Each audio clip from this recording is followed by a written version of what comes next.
¿ah? Me hubiese encantado, la verdad. Ahí todo el tiempo del mundo cuando ingresen también. Muy bien, filosofía antigua 2 y filosofía medieval, ¿ya? A ver, entonces la filosofía antigua, tú recordarás que está constituida por el periodo cosmológico, el periodo antropológico y el periodo ontológico o de los grandes sistemas, ¿no? Que es lo último que vimos, a Platón y Aristóteles. Nos resta el cuarto periodo de la filosofía antigua, que es el periodo helenístico romano, ¿ya? Aquí van a surgir una reflexión sobre la moral para alcanzar la felicidad. Ese es el tema de la filosofía helenística romana, ¿ya? Cómo alcanzar la felicidad, ¿ya? En primer lugar, a ver, sería bueno que anotes algunas cosas. Por ejemplo, aquí no está, ¿ya? Antes que Epicuro, ¿ya? Y el epicureísmo, que proponen el placer, ¿ya? Como fuente de la felicidad. O sea, para él, ¿qué es la felicidad? Alcanzar el placer y evitar el dolor, ¿ya? Pero antes de Epicuro estaban los sirenaicos, te cuento, ¿ya? Los sirenaicos, ¿está bien? Con C de casa se escribe, sirenaicos, ¿está bien? También llamados hedonistas, con H, o hedonistas, ¿ya? Sirenaicos o hedonistas. Ellos también proponían lo mismo. ¿Cómo alcanzo la felicidad? ¿No? Como dice Acuña, cuando uno es feliz, no, la felicidad se alcanza con el placer y evitando el dolor. Un hombre es feliz entonces cuando siente placer y evita el dolor, ¿ya? Pero los sirenaicos o hedonistas proponían placeres inmediatos, ¿ya? El placer inmediato. Es más, preferían los placeres corporales a los placeres espirituales. En cambio, Epicuro no. Epicuro prefiere los placeres espirituales a los corporales. ¿Por qué? Porque son más duraderos y además son verdaderos, pues. Un placer corporal es momentáneo y engañoso. A la larga se puede convertir en dolor. Yo te puse este ejemplo. El vino, por ejemplo, el vino, el alcohol, por ejemplo, te puede causar un placer, ¿no? Momentáneo, pero a la larga te va a causar problemas, dolor, ¿ya? Lo mismo, el sexo te puede causar un problema, perdón, un placer inmediato, pero en cambio, la amistad es un placer más duradero. Eso te diría Epicuro, ¿ya? Entonces Epicuro habla de placeres espirituales más duraderos y te pone ejemplos, ¿ah? Los que te he mencionado, por ejemplo, ¿ya? La lectura, el placer del arte, el placer de la amistad, son placeres duraderos, ¿ya? Incluso Epicuro llega a decir, tú puedes soportar algo de dolor ahora para disfrutar luego de un placer más duradero. ¿Qué es lo que tú estás haciendo ahora? Pues sí o no, ¿no es cierto? ¿Ya? Entonces esa es la diferencia entre el epicureísmo y el hedonismo o los sirenaicos, ¿ya? Ambos proponían el placer, pero Epicuro dice que hay que buscar placeres duraderos y que incluso a veces podemos soportar algo de dolor en búsqueda de un placer más duradero.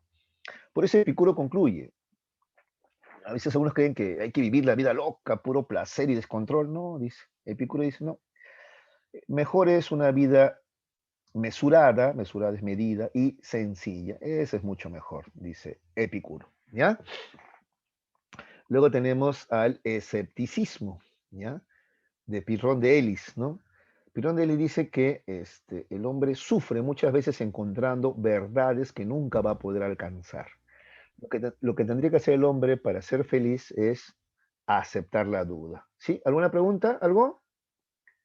No, ¿no? Ah, como encendieron el micro pensé que sí. Ya, continúe entonces, ¿ya? Entonces el escepticismo. Pirrón de Elis dice eso, ¿ya? El hombre sufre tratando de encontrar verdades que no va a poder alcanzar. ¿Cuándo va a alcanzar la felicidad? O también algunos filósofos no hablan exactamente de felicidad, algunos filósofos hablan de ataraxia o tranquilidad del alma, ¿no? Cuando el hombre va a alcanzar la ataraxia o tranquilidad del alma, cuando acepte la duda, entienda que hay cosas que no va a poder conocer, entienda que el hombre no puede alcanzar conocimiento. Eso se llama escepticismo, pues. Entonces, si usted entiende que el hombre no puede conocer, ya no te preocupas, ya no te desesperas por encontrar respuestas. Simplemente te resignas a quedarte en la duda, ¿ya? En otras palabras, Pirrón de Elis es aquel que te aconseja, esto anótenlo también, te aconseja suspender el juicio. O sea, ya no emitas juicios, ¿ya? Porque emitir juicios es una opinión, pues, ¿sí o no? ¿Cierto? Entonces dicen, no, no opines mejor, no opines, porque te vas a equivocar, ¿no? Entonces mejor no emitir juicios. ¿Está bien? ¿Ya? O en todo caso decir, a mí me parece, yo creo, pero no asegures nada categórico porque te vas a equivocar, ¿ya? Entonces, Perón Delis te aconseja la suspensión del juicio, ¿ya? Del juicio. entiéndase juicio, hijos, como un enunciado aseverativo, ¿ah? Así se entiende juicio en esa época, ¿no? ¿Ya? No es un juicio del Poder Judicial, no, no, no. Juicio como suspender una afirmación, juicio como afirmación, ¿ya? Que puede ser considerada verdadero o falso, ¿no? Entonces, no, Por ejemplo, un juicio es, la Tierra es redonda, y así es un juicio, por ejemplo, ya, no lo hagas, te dice Pirondelis, ¿ya? Muy bien. Luego tenemos también al neoplatonismo, ¿ya? El neoplatonismo. Plotino es su máximo representante. Él dice que la felicidad se alcanza cuando el ser humano entra en contacto con el uno. El uno. ¿Quién es el uno? Dios, pues. El uno es Dios, ¿ya? Ahora, esto no se logra de manera racional, ¿ya? Sino más bien es una experiencia así intuitiva, muy parecida a la fe, ¿ya? Una especie de éxtasis, ¿ya? A través del éxtasis es que tú encuentras, ¿ya? Una relación con el uno, con el uno. Eso propone el neoplatonismo, ¿ya? Para decirte que no lo vas a alcanzar necesariamente con inteligencia. No es que los más listos, los más inteligentes logran esta felicidad. No, no, no, no. A veces es el que tiene más confianza, más fe. ¿Está bien? ¿Ya? Muy bien. Luego tenemos el estoicismo de Zenón de Sitio, ¿ya?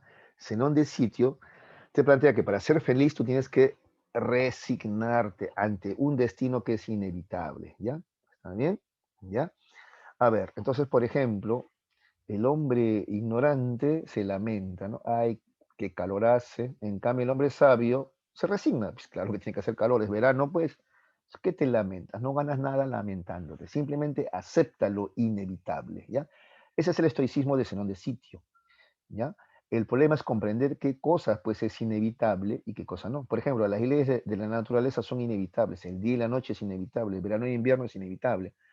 Pero, por ejemplo, que existan ricos y pobres es inevitable, y ahí es donde algunos cometen el error, pues algunos son estoicos y dicen, no, sí, siempre ha habido y siempre va a haber. Te tengo noticias, no es así. Cuando el hombre vivía en las cavernas y todos cazaban para comer, no había propiedad privada, ¿no? No había ricos y pobres, todos trabajaban, ¿ya? No había el cavernícola empresario que mandaba a otro a hacer su trabajo, ¿no? Todavía no, en esa época no. ¿Está bien? ¿Ya? Pero por eso te digo, hay que tener cuidado con el estoicismo, ¿no? Resignarte, sí, ante las leyes de la naturaleza, pero las leyes de la sociedad, pero incluso algunas leyes de la naturaleza, bueno, no tanto como cambiar, pero el hombre puede cambiar su realidad incluso, ¿no? Bueno, pero no nos hagamos el tema. El estoicismo, Zenón de Sitio llama a la resignación. Para que nunca te olvides estos términos, mucho ismo, profesor, tú trata de relacionarlos, ¿no? Entonces, por ejemplo, tienes un amigo al que le gusta mucho disfrutar de la vida, él se dedica al placer, esto es un hedonista o epicureísta, ¿no? ¿Está bien? Alguien que no cree, no, no creo en la existencia, no creo que el hombre pueda conocer esas cosas, este es escéptico, dices, ¿no? El neoplatonismo muy, muy fácil, ¿no? Este es más religioso, ¿no? El estoicismo, alguien que, por ejemplo, se resigna, ¿no? Por ejemplo, hay chicas estoicas, ¿no? Todos los hombres se engañan, amiga, ¿no? Así se aconseja. Amiga, ese muchacho me gusta, pero es mujeriego. Y la amiga estoica le aconseja, ¿no? Estoicismo, ¿no? Amiga, pues si todos los hombres se engañan, ¿no? Resígnate nomás, ¿no? Aunque sea ¿no es cierto? Es guapo aunque sea, ¿no? ¿Ves? Ese es el estoicismo, ¿ya? La resignación. Finalmente tenemos el cinismo, ¿ya? El cinismo, de Diógenes de Sinope. Cinismo, hijos, viene de la voz griega kinos, con K, kinos, que significa perro. ¿Y a qué se refiere? Ellos van a rechazar todo convencionalismo. Cree que el ser humano es feliz al natural, viviendo como animalito. El ser humano sufre por ciertos convencionalismos. Por ejemplo, el convencionalismo que te obliga a vestirte de determinada manera, a poseer casa, a casarte. Eso te hace sufrir, dice. Pero si tú vivieras ajeno a esos convencionalismos, por ejemplo, no te casas, no tienes casa, no tienes propiedad, vivirías feliz. Y vivirías solamente con lo justo y necesario. ¿Está bien? Lo justo y necesario. La ropa que tienes, y la alimentación la encuentras ahí en el campo, ¿no? Así pensaban los cínicos, ¿no? El hombre sufre mucho y cuanto más tienes, más sufres. Tienes enamorada bonita, hay que cuidarla porque ya te la van a quitar, ¿no? Hay que darle tiempo, ¿no es cierto? Tienes casa, hay que pagar impuestos, qué sé yo, ¿no es cierto? Entonces el que más tiene, más sufre. Mejor es no tener nada, ¿no es cierto? Vivir con lo justo, ¿ya? Eso es el cinismo, eso es lo que propone Diógenes de Sinope. Yo te conté incluso que él vivía por eso así en la calle, sin nada. ¿Ya? ¿Dónde comía? Bueno, ahí en esa época pues había chacras por ahí, cogía algún fruto, ¿no es cierto? Vivía en un tonel incluso, ¿no? Entonces un día Alejandro Magno le dice, yo te admiro, maestro, pídeme lo que quieras. A lo que Diógenes de Sinope le contesta, solamente una cosa te voy a pedir. Retírate de ahí, por favor, que me estás tapando la luz del sol. Es que Diógenes de Sinope no quería riquezas ni nada, solamente quería disfrutar de la naturaleza nada más, ¿ya? De lo necesario nada más. Está en contra de todo convencionalismo, reglas, normas morales, ¿ya? Costumbres, está en contra de todo eso. Bien, ese es el periodo helenístico romano entonces. Y están las posturas que están buscando la felicidad o también la ataraxia o equilibrio. La ataraxia es la imperturbabilidad del alma, ¿ya? Eso están buscando también. ¿Está bien? Eso es en términos bien sencillos, ¿ya? Ahí está el cinismo, ya hablamos del cinismo, Diógenes de Sinope. Acá está el término quinos, que significa perro, ¿no es cierto? Porque él cree que es lo mejor vivir como los animales, ¿no? ¿Está bien? ¿Ya? Muy bien.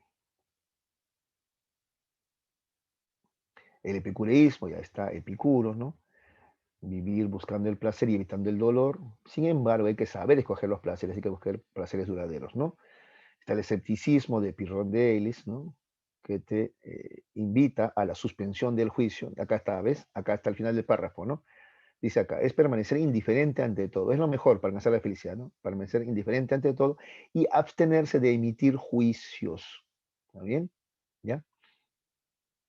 Entonces, ¿qué es el término escéptico? Este designa al hombre de espíritu crítico, dubitativo e inquisitivo, ¿no? ¿Está bien? Ese es el escéptico. Ujú. El estoicismo, acá está en donde sitio, ¿no es cierto? ¿Ya? Es la aceptación del destino inevitable, ¿no? ¿Está bien? Por eso él dice, todo lo que es racional es justo, dice. Y la idea de los estoicos es vivir de acuerdo con la naturaleza, ¿ya? Resignándote a ella. El neoplatonismo, tenemos acá a Plotino, ¿no? Sostuvo que el principio de todo es el uno, ese es Dios, ¿no es cierto? ¿Ya? Lo uno es incognoscible e inexpresable, ¿está bien? Se va a unir con la religión y ya es el paso, pues, a la Edad Media, ¿no? Ahí está. Y llegamos a la filosofía medieval, la cual dividimos en dos, ¿se acuerdan? El periodo de la patrística y el periodo de la escolástica. ¿Se acuerdan, no? A ver, la filosofía medieval es el pensamiento religioso cristiano que surge y se desarrolló durante la Edad Media. ¿Cuál es la diferencia, a ver, hijos, entre religión y filosofía medieval? ¿Cuál es la diferencia? A ver, la religión se va a basar solamente en la fe. La filosofía, en cambio, un filósofo medieval, por ejemplo, aunque es creyente, católico, va a tratar de usar la razón. Por ejemplo, van a tratar de probar la existencia de Dios a través del uso de la razón. Eso es un filósofo, aunque sea filósofo medieval, usa la razón. En cambio, un sacerdote, no, no, ellos para qué, oye, herejía, querer probar la existencia de Dios, eso es herejía, ¿no? No, tú tienes que simplemente tener fe y punto, ¿ya? En cambio, los filósofos le dan importancia a la razón. ¿Está bien? Y de poco a poco, ¿eh?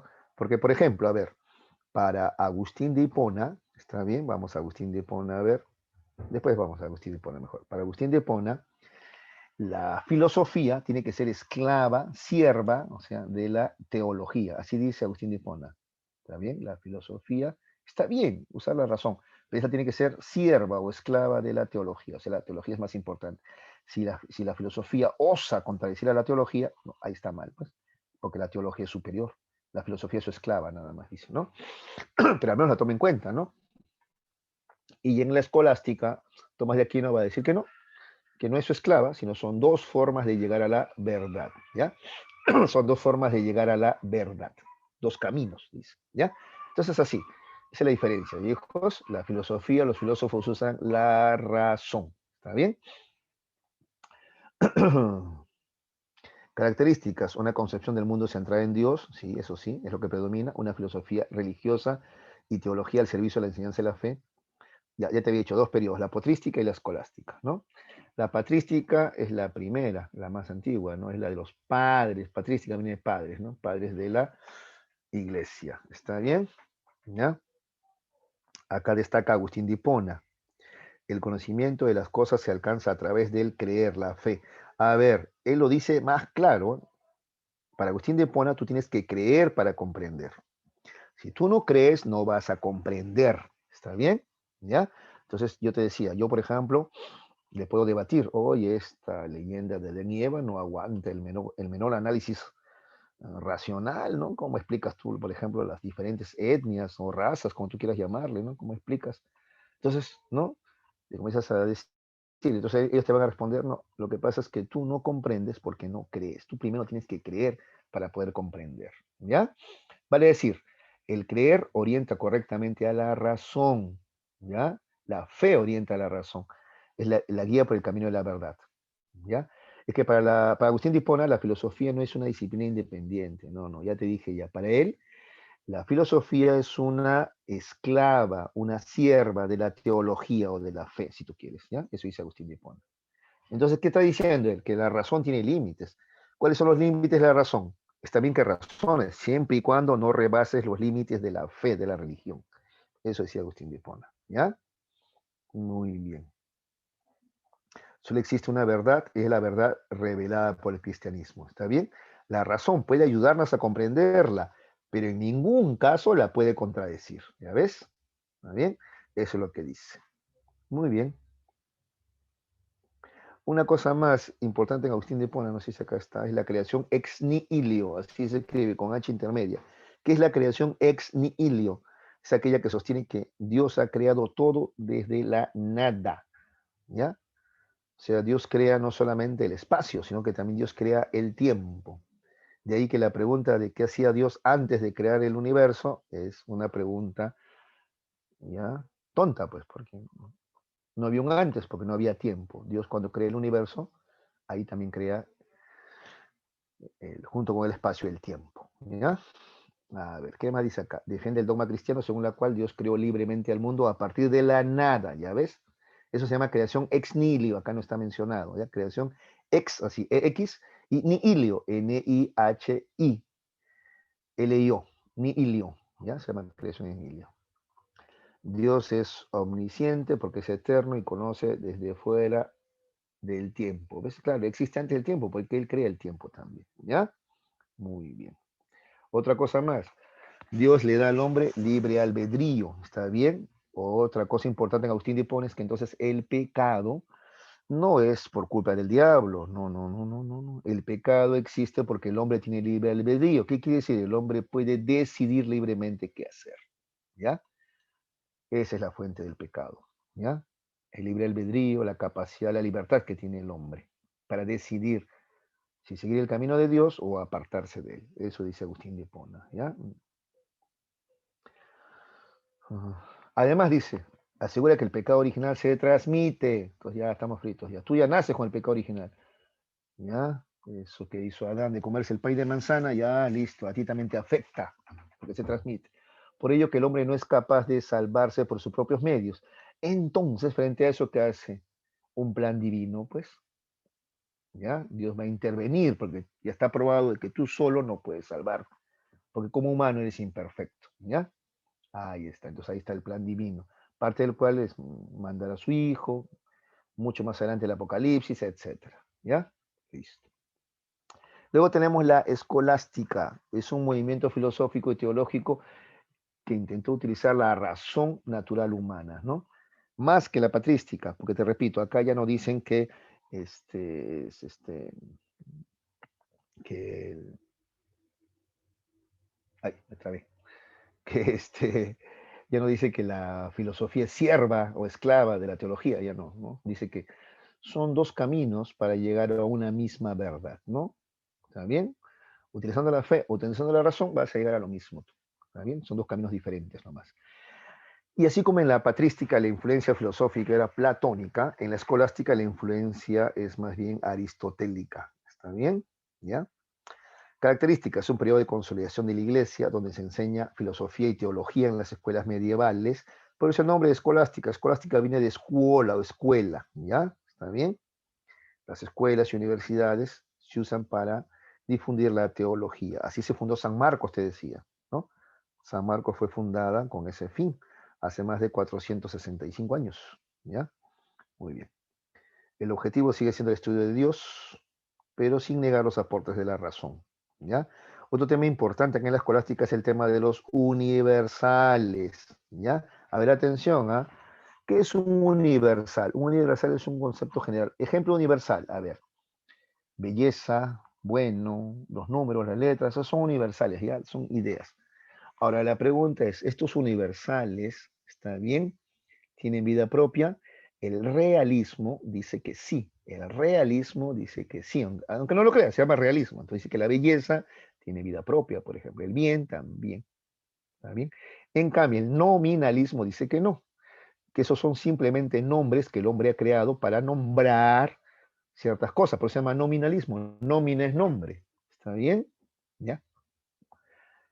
Ya, ese es el debate entonces en este periodo. ¿Ya? El universal es un concepto o idea, o la esencia común a todas las cosas que indicamos con un mismo nombre. Universal también puede ser árbol, por ejemplo. Árbol es un universal. ¿Ya?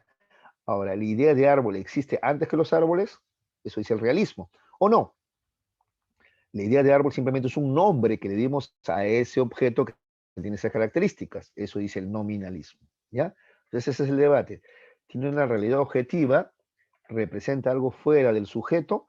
¿O en cambio es un simple acto de nuestra mente expresado en un nombre? ¿Ya? Entonces, en cuanto al debate sobre, no, sobre los universales, está el realismo y el nominalismo.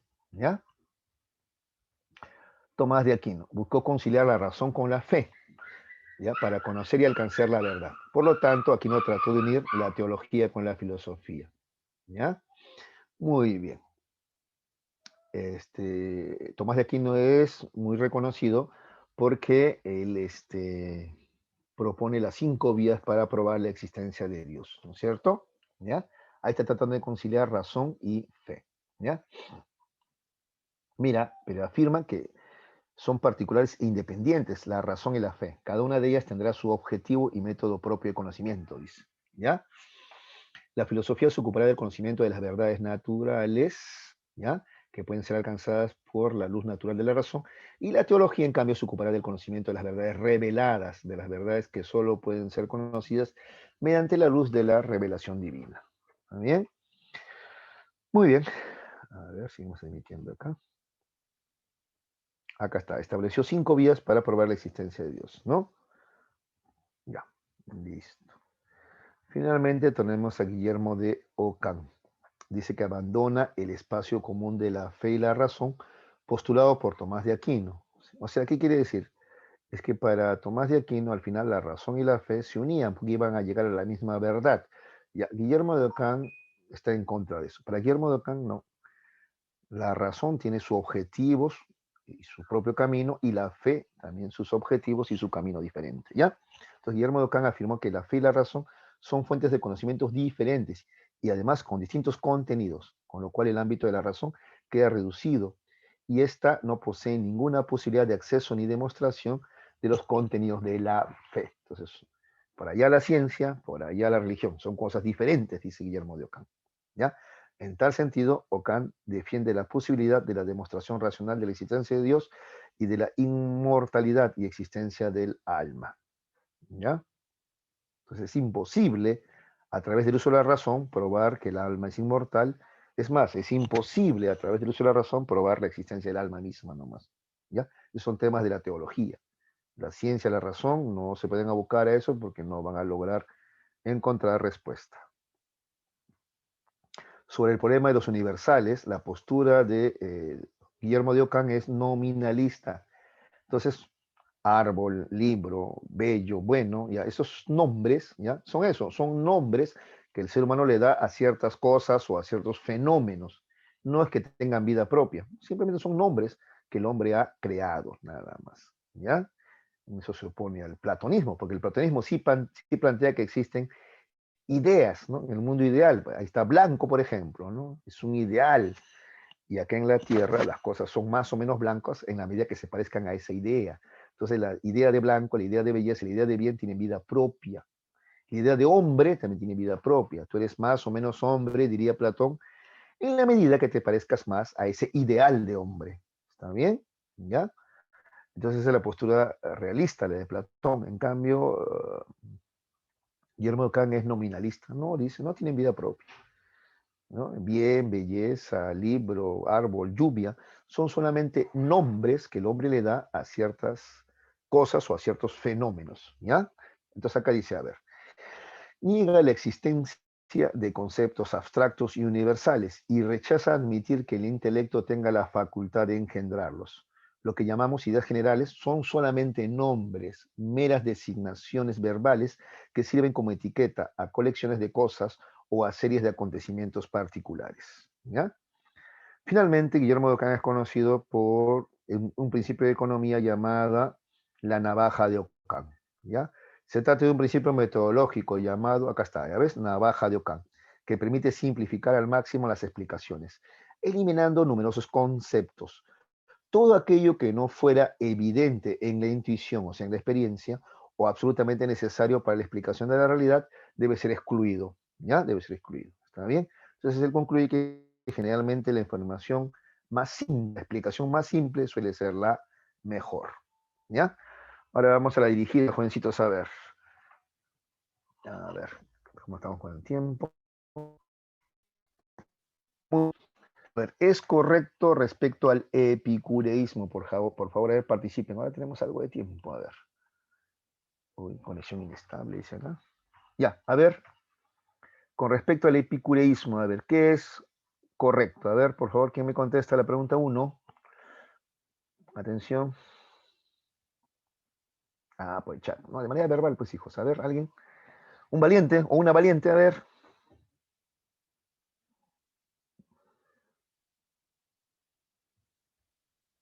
La D. Resistir y renunciar, porque todo está determinado. No, la D es estoicismo, y eso puedes anotarlo tú. ¿Ah? La D es la postura estoica. ¿Ya? ¿Ya qué me queda? Ya renunciar nomás, resistir nomás, resignarme nomás. Eso es La estoicismo. B. La B, abstenerse de la vida política porque turba el espíritu. Sí, esa es la postura de el epicureísmo, ¿no? Entonces no te deja ser feliz. La política nunca te va a permitir ser feliz, pensaba él. ¿Ah? ¿Ya? Muy bien. ¿Ya? Es la B.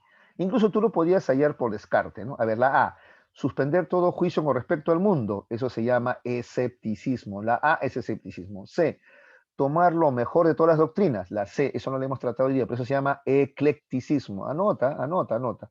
Si tú quieres te dicto más despacio, tenemos algo de tiempo todavía. ¿Ah? ¿Ya? Entonces la A es escepticismo. ¿Ya? La C es eclecticismo. La D, que te dije ya, eso es estoicismo, estoico. ¿Ya? La E, eso sería neoplatonismo, ¿no? De Plotinio, ¿no es cierto? Y el epicureísmo nos queda abstenerse de la vida política, porque turba el espíritu. ¿Ya? Y lo que se está buscando es la felicidad. Ya te dije, pero para ellos la felicidad es la ataraxia, la tranquilidad del alma. ¿Está bien? La imperturbabilidad del alma. ¿Ya? ¿Está bien? Ya, no es como, a ver, los adolescentes ahora entienden, ¿no? Felicidad como vive la vida loca. No, no, no. Era al contrario, la felicidad como tranquilidad. ¿Y cómo vas a estar tranquilo si te metes en política? No, no vas a poder, dice Epicuro. ¿Ya? 1B. Gracias por intentarlo. A ver, 2. Él. Y la escuela filosófica que duda de la realidad del mundo exterior y propugna que el sabio debe abstenerse de juzgar, ya está, pues, o sea, debe abstenerse de emitir juicios. ¿Cuál es su representante? ¿Cuál es? A ver, ¿qué postura y qué representante? A ver, por favor, me contestan de manera oral, por favor. Es que si entro al chat, después tengo problemas para volver a compartir pantalla. ¿Ya? Enano. A ver, ahí está, un valiente. La E. La E, muy bien, muy bien.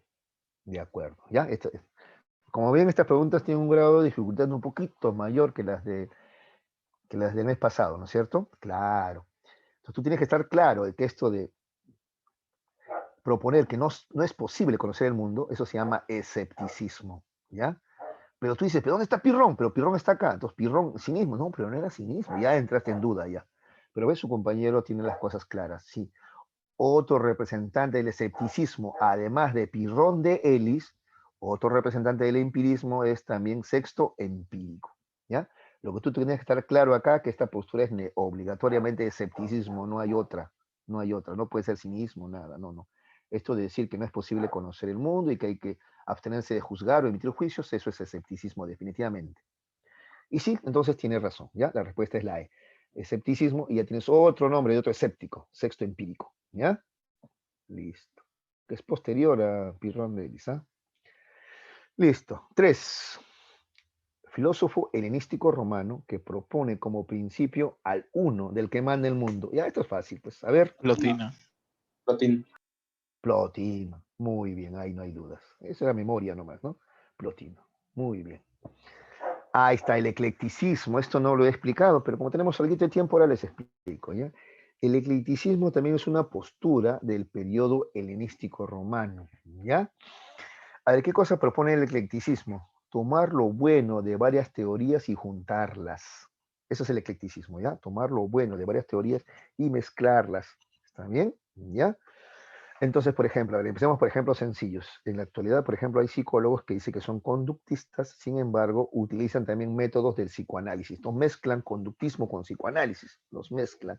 Eso sería eclecticismo, ¿ya? Otro ejemplo, a ver, este no te vas a olvidar nunca, tú, este ejemplo que te voy a dar.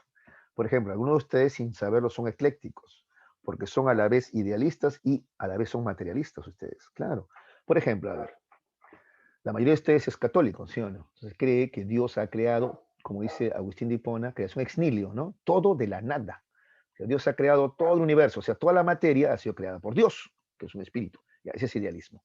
Sin embargo, tú al mismo tiempo terminas diciendo lo siguiente: la materia no se crea ni se destruye, solo se transforma. Y eso es materialismo, ¿sí? Ya estás contradiciendo.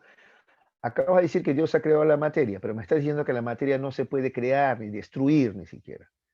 Es más, el materialismo también te dice que la materia no tiene comienzo ni final. No es verdad que el átomo sea la unidad indivisible de la materia, ¿no? Porque la materia se puede subdividir hasta el infinito. No tiene final, no tiene comienzo, no tiene final. No ha sido creado entonces, ¿ya? Pero tú al mismo tiempo aceptas ambas cosas. Eso se llama eclecticismo, ¿ya?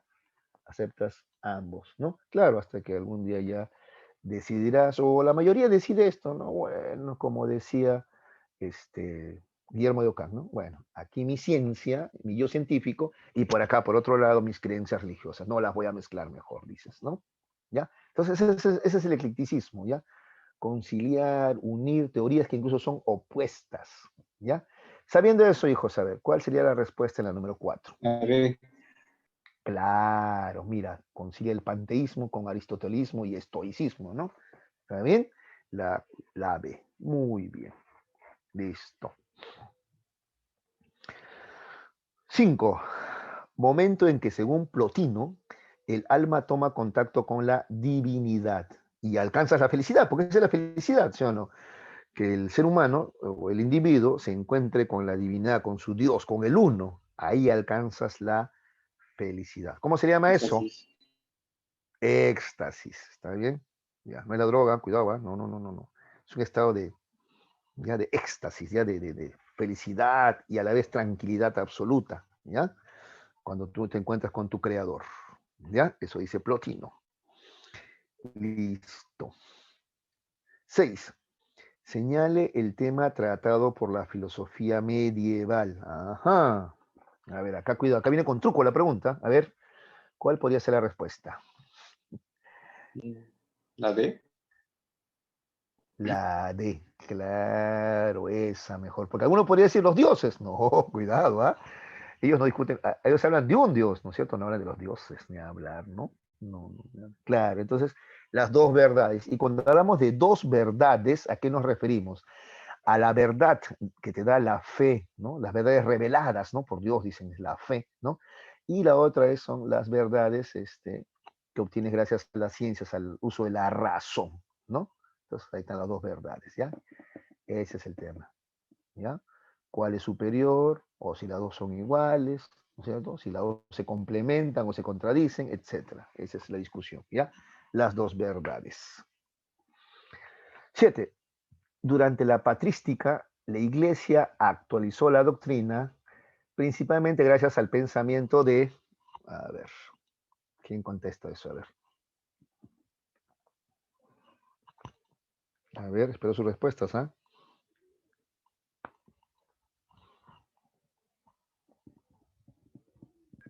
La B. La B.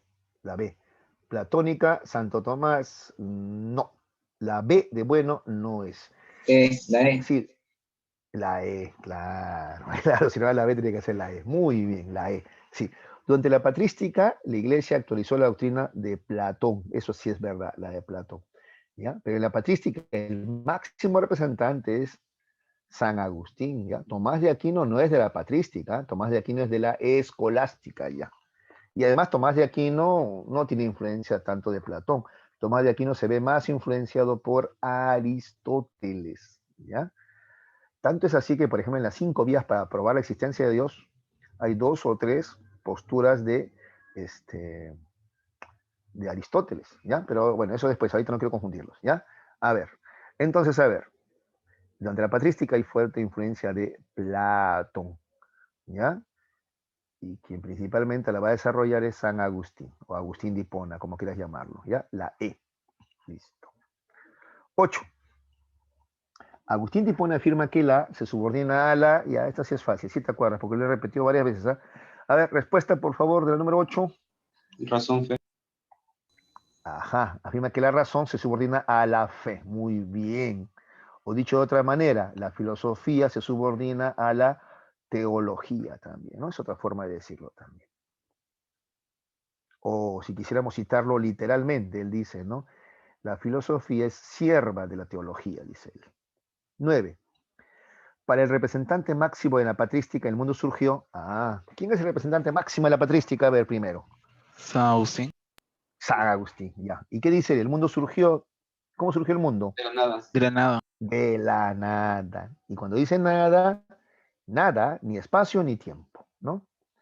Dios creó todo de la nada, a eso se le llama creación ex nihilo, ¿ya? Creación ex nihilo, ¿ya? Ya. Y es importante porque si no comenzaron a cuestionar, porque, a ver, te cuento, comenzaron a cuestionarlo, pues. O sea, pero ¿y Dios por qué creó en este momento? ¿Por qué no lo hizo antes? ¿Por qué no creó el mundo antes? ¿Qué hacía antes?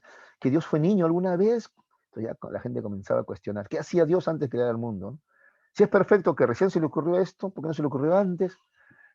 ¿Ya? Entonces, Agustín de Hipona acaba con todas esas discusiones diciendo que no, que antes no había un antes, pues, porque no existía el tiempo.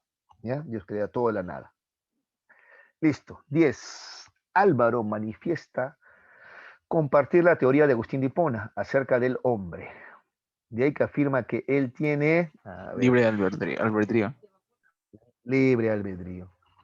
Profesor, pero también tiene destino, miran ustedes. Sí, tiene destino como humanidad, pero tenemos libre albedrío también. ¿Ya? Esto es un tema que también discute Agustín de Hipona. A ver, ahora que hay un poquito de tiempo, a ver, ya te puedo explicar. ¿Ya? Claro, dice él. Existe un destino, o sea, porque hay un plan divino, o sea, ese destino, pues un plan divino. Vamos al Apocalipsis. Pero y entonces, ¿no dice que tenemos libre albedrío, libre decisión? ¿No puede cambiarse ese destino? Es que el destino es para la humanidad. El libre albedrío es individual. Es que Dios ya sabe lo que va a pasar como humanidad. Aunque tú como individuo puedes salvarte, ¿sí o no? ¿Está bien? Puedes actuar correctamente, pero como humanidad no. ¿Está bien? A eso se refiere. Entonces, por eso lo que más destaca Agustín de Hipona es el libre albedrío. ¿Ya? Que además te permite ser juzgado también, pues. ¿Está bien? Claro. Tú tienes que juzgar a alguien que tiene libertad, ¿no? Acuérdate de la ética. ¿Cómo vas a juzgar a alguien que, como un animalito, por ejemplo, que no tiene libertad de actuar o no tenía otra alternativa? No se puede. Tú juzgas al hombre porque el hombre sí tiene alternativas, ¿ya? 11. Cuando Agustín habla del plan divino, Agustín de Hipona, pues, ¿no? Esas confianzas, ahí mira bien esta pregunta, caramba. Cuando Agustín habla del plan divino, para la creación se refiere a Pecado. el pecado original. La predestinación. Sí, mejores. Sí, la No sé. estaba mal tampoco acá, pero sí, la predestinación es mejor, ¿ya? Ese es el plan divino. Sí, pues claro, él ya sabía que el hombre iba a pecar. Cuando le dijo a Adán y Eva, no coman de ese fruto, ese es simbólico, figurativo, ¿no? O sea, le da ciertas normas. Él sabía que el hombre iba a fallar ya, ¿no? Entonces ella tenía un plan por eso. ¿Está bien? Ya está, predestinación. 12. Señale lo correcto para Agustín de Hipona. A ver, fue neoplatónico. Bueno, sí toma las posturas de Platón, entonces se le podía considerar neoplatónico, podría ser, ¿no? Claro. Plantea, ahí está, la creación ex nihilo, sí te dije, ¿no? Crea todo de la nada, crea el espacio y el tiempo, ya, eso también es verdad. ¿Su influencia es aristotélica? No, su influencia es platónica, ¿no? Él recibe influencia platónica. ¿Está bien? ¿Es un padre apostólico? No, no es padre apostólico. ¿Qué es el padre apostólico? Padre apostólico es aquel que ha tenido relación con alguno de los discípulos de Jesús, ¿ya? Tiene que haber tenido relación, de alguna manera conoció a alguno de los 12 apóstoles de Jesús, ¿no? Ya, esos son los padres apostólicos, ¿no? Agustín de Hipona no, porque Agustín de Hipona es después, Agustín de Hipona es como el año 350, 360 después de Cristo, ¿no? Entonces no llegó a conocer personalmente a ninguno de los apóstoles, ¿ya? Ni hablar. Entonces tenemos 1 y 2 como respuesta, ¿no? O sea, la A, ¿ya? La A, 1 y 2. Todas las propuestas filosóficas de Agustín de Hipona, excepto una, indique cuál es. A ver, ¿cuál no es la postura de Agustín de Hipona? A ver, chicos, que se acuerden, a ver. Todas son propuestas filosóficas de Agustín de Hipona, menos una. A ver, ¿cuál es esa menos una? El provincialismo, si es de Agustín de Hipona. La creación a partir de la nada, la creación ex nihilo, también es Agustín de Hipona. El libre albedrío, el nominalismo, la jerarquía de los seres y el nominalismo. Ya, a ver. Claro, la jerarquía de los seres es una de las posturas de Tomás de Aquino, es verdad también, ¿no? Es una de las pruebas de la existencia de Dios, ¿no? Está bien, de los grados de perfección se llama, ¿no? Los grados de perfección. Entonces, Tomás de Aquino dice, el hombre no puede ser el más perfecto, pues no, tiene que haber seres más perfectos que el hombre, ¿ya? Y así, por grados de perfección, llegamos al ser más perfecto que es Dios. Es otra prueba de la existencia de Dios, de los grados de perfección, ¿ya? Agustín de Hipona también considera que existe una jerarquía de los seres, porque Agustín de Hipona cree, por ejemplo, en Dios, ¿sí o no? Y Dios es, por jerarquía, es un ser superior, ¿sí o no? Claro. Y los ángeles también son superiores al hombre, ¿sí o no? Entonces, Agustín de Hipona sí cree en la jerarquía, ¿ya? Lo que no es de Agustín de Hipona es el nominalismo, ¿ya? ¿Te acuerdas? En el debate sobre los universales, el creer que no existen ideas independientes, sino que solamente son nombres que el hombre le da, ¿ya? La postura nominalista, ¿ya? No es de Agustín de Hipona, ¿ya?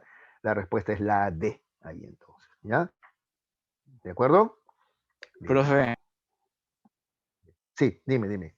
¿puede explicar? Claro, el provincialismo, ¿ya? Es, a ver, es el destino manifiesto, ¿ya? O sea, Dios sabe que el hombre se va a equivocar con su libre albedrío, va a actuar erróneamente. Entonces, frente a esa eventualidad, el hombre tiene un plan, ¿está bien? ¿Cuál es el plan? De salvación del hombre, ¿no? Ya se cumplió una etapa ya. Fue esa primera etapa? Envió a su hijo, ¿está bien? Para dar fe de su existencia y para tratar de salvar el alma del hombre. ¿Está bien? Pero aún así, el hombre, ¿no es cierto? Va necesariamente camino a su destrucción, ¿no? Entonces el Señor va a venir por segunda vez en el Apocalipsis, pero ya va a venir a juzgar a los vivos y a los muertos, ¿no? Entonces el providencialismo es el plan divino, el plan que Dios tiene para nosotros, ¿ya? Ahora, esto es importante en el catolicismo, cristianismo, hijos, porque no todas las religiones o no todas las formas de espiritualismo plantean lo mismo, ¿ya? Por ejemplo, hay otras formas de creer, te decía, ¿no? Hay gente que, por ejemplo, cree que si existe un Dios, es el Dios de la vida nada más, pero no tiene un plan para nosotros. El hombre es libre de hacer lo que quiere y no hay cielo ni infierno. Hay gente que dice así, hay gente que dice cree en un Dios, pero no cree que exista un cielo o un infierno, no cree que va a venir un Dios a juzgarnos, ¿no? Este provincialismo es más del catolicismo, ¿está bien? ¿Ya? Te cuento, por ejemplo, para los hebreos, ¿no? Que se supone que son paisanos de Jesús, ¿no? Para los hebreos todavía no ha venido el Mesías, o sea, el Salvador no ha venido, ¿no? Para ellos Jesús es un profeta nada más, pero no ha venido todavía el Salvador. El Hijo de Dios todavía no ha llegado, por ejemplo. ¿No es cierto? ¿Ya? Entonces tienen otras, hay otras, lo que te quiero decir es que hay otras formas de creer, ¿ya? El catolicismo sí cree en un provincialismo. Es un Dios más, digámoslo así, más interventor. Es un Dios que sí te salva o te condena. Es un Dios que tiene un plan para ti, ¿no es cierto? ¿Está bien? ¿Ya?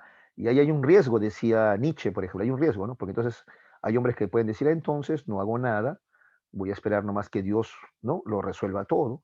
Y ese es el riesgo, pues, ¿no? Por eso decía Nietzsche, Dios debe morir, para que el hombre él mismo tome sus propias decisiones, decía Nietzsche, ¿no? Un poco criticando al cristianismo, ¿ya? ¿Está bien? Entonces ese es el provincialismo, ¿no? Gracias, profe. El plan que Dios tiene para todos nosotros, ¿ya? Listo, ya aproveché también para explicarte algo de Nietzsche también de pasadita. 14. El problema de los universales. ¿A qué se refiere el problema de los universales? A ver, ¿quién me dice? La D. La A, la naturaleza de las ideas. La idea árbol, te vuelvo a preguntar, la idea árbol o la idea blanco, son ideas, ¿ya? Idea, blanco y árbol. ¿Tiene existencia propia antes de las cosas, como decía Platón, o no? ¿O son más bien nombres que el hombre le da a las cosas? Eso que tiene tronco, ramas, hojas, yo le llamo árbol. Eso es un nombre nomás que a mí se me ha ocurrido. ¿Está bien? ¿Ya? La primera postura, la de Platón, la de creer que las ideas, blanco, belleza, árbol, tienen vida propia, se llama realismo. En cambio, el creer que no, que son solamente nombres que el hombre ha creado, se llama nominalismo. Y esas son las dos posturas que hay dentro del debate de los universales. ¿Ya? El debate de los universales es entre realistas, ¿ya? Y nominalistas. ¿Está bien? ¿Ya? Entonces la A, la naturaleza de las ideas. La prueba ontológica de Dios, no, ese no es un tema no es el debate de los universales, ¿ya? ¿Está bien? Es la prueba ontológica de Dios, es de Abelardo, si mal no recuerdo, ¿ya? Él otra vez va a tratar de probar que Dios existe, que Dios existe. ¿Está bien? Diciéndote lo siguiente, a ver, él te dice lo siguiente, a ver, Dios es infinito. La mente humana, en cambio, tiene límites. Entonces, a la mente humana no se le puede haber ocurrido algo perfecto e infinito como Dios, porque la mente humana no es perfecta ni infinita. Entonces, eso quiere decir que Dios existe fuera de la mente humana. No es solamente creación del hombre, sino que existe fuera de la mente humana. Ergo, por lo tanto, Dios existe. ¿Ya? Listo. Entonces, en la 14 la A, ¿ya? La prueba ontológica de Dios, como te estoy probando, es otra cosa. 15. Sostiene que el universal es una mera palabra con la que se definen las cosas. Ya, pues eso sí lo he repetido varias veces. ¿Cuál es la respuesta?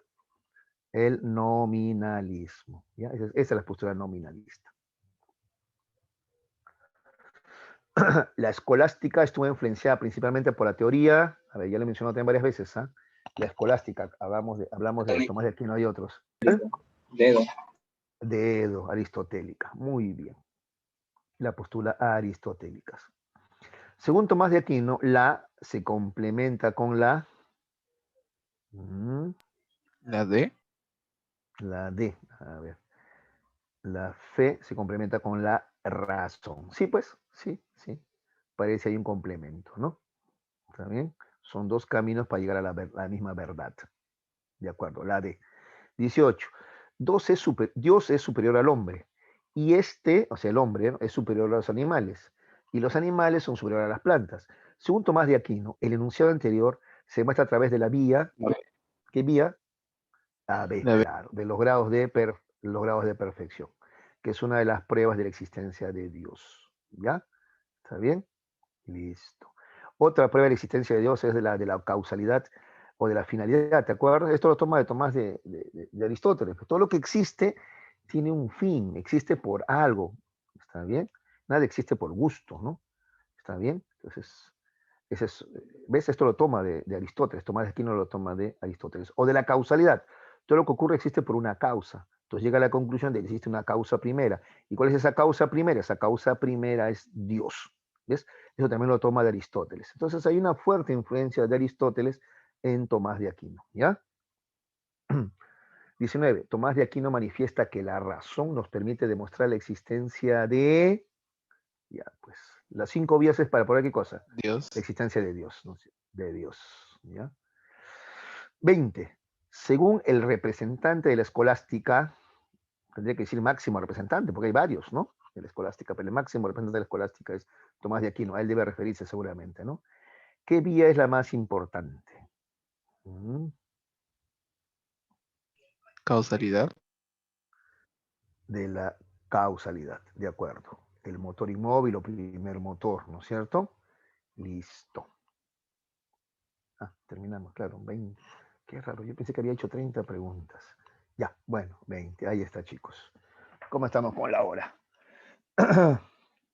Uy, mira, acabamos por primera vez unos minutitos antes. 3 minutos falta. Ya, entonces voy a aprovechar para ver lo que dicen en el chat, depende de alguna pregunta. A veces preguntan ustedes en el chat. Los tímidos, son medio tímidos son ustedes, pues a ver. A ver. Profesor, ¿con universales a qué se refiere? Ya expliqué eso, creo, ¿no? ¿O queremos que vuelva a explicar? Los universales son ideas, ¿ya? Blanco, belleza, árbol, libro, o sea, aluden a un conjunto de elementos. Por ejemplo, la palabra libro alude a un conjunto de elementos que tienen ciertas características, ¿ya? Entonces, la pregunta es, ¿la idea del libro existe sola, existe independiente, ¿ya? ¿O no? ¿O simplemente es un nombre que el ser humano le ha dado a este conjunto de hojas con información, a lo que llamamos libros, ¿no? Entonces el realismo dice que si tiene vida propia antes que el libro mismo incluso, antes que el libro como materia. En cambio el nominalismo dice no, primero existieron objetos que el hombre ha nombrado de esa manera, pues se llama nominalismo, viene de nóminas. ¿Ya? Listo. Nómina. Ya está. ¿Podría explicar el escepticismo y la diferencia con el estoicismo, profesor? Ya, a ver, chicos. Ya. El escepticismo, así en resumen, es, ¿ya? Considera que el hombre no puede alcanzar conocimientos verdaderos, ¿ya? El hombre no tiene la capacidad para conocer, ¿ya? El hombre siempre se equivoca. A lo más, el hombre tiene creencias, tiene opiniones, pero no tiene conocimientos. El hombre no puede conocer, ¿ya? ¿Está bien? No puede conocer. Es como un chimpancé frente a los misterios del universo. No puede conocer, no puede comprender. Eso es el escepticismo, ¿ya? Es una postura de la nociología. El escepticismo es una postura nociológica que alude a que el hombre es incapaz de alcanzar conocimientos. En cambio, el estoicismo lo que propone es que el hombre debe resignarse a su destino. ¿Ya? ¿Está bien? Claro, tu confusión está en la resignación, ¿no? Como que en el escepticismo el hombre se resigna al desconocimiento, a la duda, ¿no es cierto? En cambio, el estoicismo no, el estoicismo se resigna, ¿ya?, al destino. Entonces, por ejemplo, inevitablemente va a haber día y noche, inevitablemente va a haber frío y calor, inevitablemente mañana me va a dar hambre o más tarde me va a dar hambre, ¿ya? Eso es el estoicismo, ¿ya? Resignarte ante tu destino. Entonces, yo te ponía estos ejemplos. Por ejemplo, en política, muchos peruanos nos hemos vuelto estoicos. Ya decimos, todos los políticos roban, ¿no? Entonces, ¿qué me queda? Solamente elegir al que robe menos nomás, ¿ves? Nos estamos resignando ya, como si eso nunca va a cambiar, ¿ya? ¿Está bien? ¿Ya? Entonces el escepticismo va más al tema del en resignación ante el destino. Hay cosas que van a ocurrir necesariamente y el hombre no puede hacer nada frente a ellas. Solamente le queda resignarse. Por ejemplo, el catolicismo es estoico en la medida que dice que el hombre no puede cambiar su destino. Necesariamente vamos al apocalipsis, ¿no? Obligatoriamente, ¿ya? Ese es nuestro destino y no podemos hacer nada frente a él, ¿ya? Ese es el estoicismo. Ya está. ¿Hasta qué hora es la clase? Preguntó ahí alguien. Hasta las 3, chicos. Ya. Listo. Ahí está, tratado de responder sus preguntas. Ya son 3 en punto, chicos. Ya, profes, ¿Tomás de Aquino era nominalista o realista? Tomás de Aquino era un nominalista, pero moderado, ¿ya? A ver, la próxima clase les explico un poquito más de esto, ¿ya? Ya, chicos. Listo.